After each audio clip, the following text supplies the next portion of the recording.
Hello everyone, this is Oriel Moran reporting to you from All Israel News at Yaqa Square, which is in Jerusalem, right across from the Knesset. We woke up this morning to the news that in the middle of the night at 2-something a.m. the IDF decided to strike Gaza in different places, taking out Hamas leaders and Hamas terrorists. This comes on the heels of basically a few weeks in which there has been a supposed ceasefire. Now, this ceasefire has been broken many times by Hamas. They sent drones across the borders with weapons. They tried to shoot rockets into Israel from Gaza. Those rockets have failed and fell into their own territory, as well as plant bombs and ammunition at the borders. So Israel has decided to attack.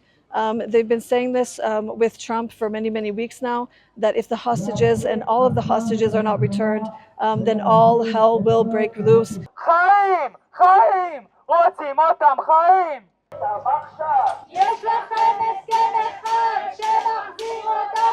I think it's outrageous. I think it's outrageous that the US government actually is caring more for our own hostages than our government. I think we should fight for them. They're still alive, at least 24, 25 of them, I hope even more. And I think we should do anything we can to help them.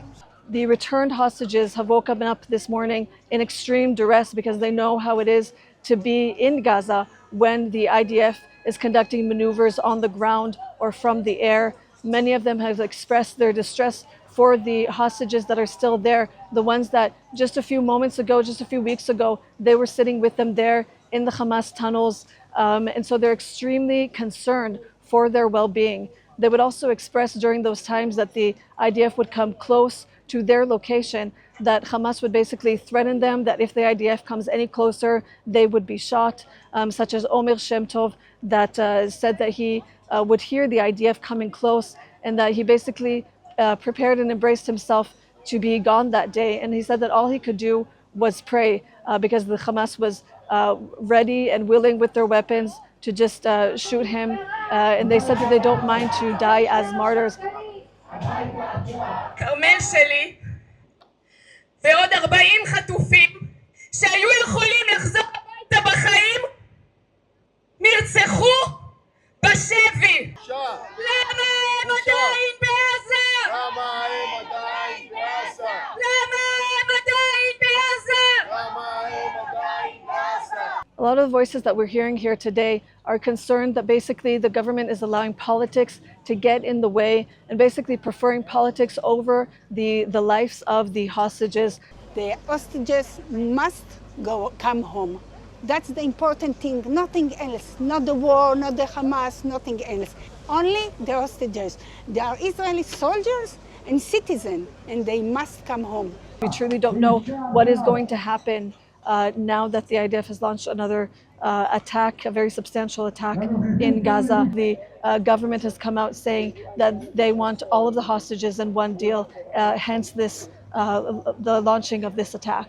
We know that the hostages are greatly suffering and that this is a very complex situation. The demand of the hostages' families is very clear. They want all of the hostages in one deal, in one time.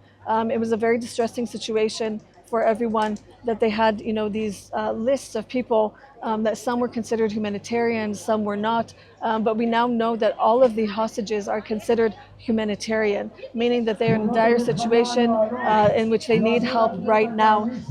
And a lot of people feel as if the government took too much time with these, what we call peimot, these sort of beats, that they would come out every few days and not all of them at once, because what they fear is that exactly what happened today, which is basically that the war would break out in the same way again, and the chances of getting the hostages back at all or alive is very slim.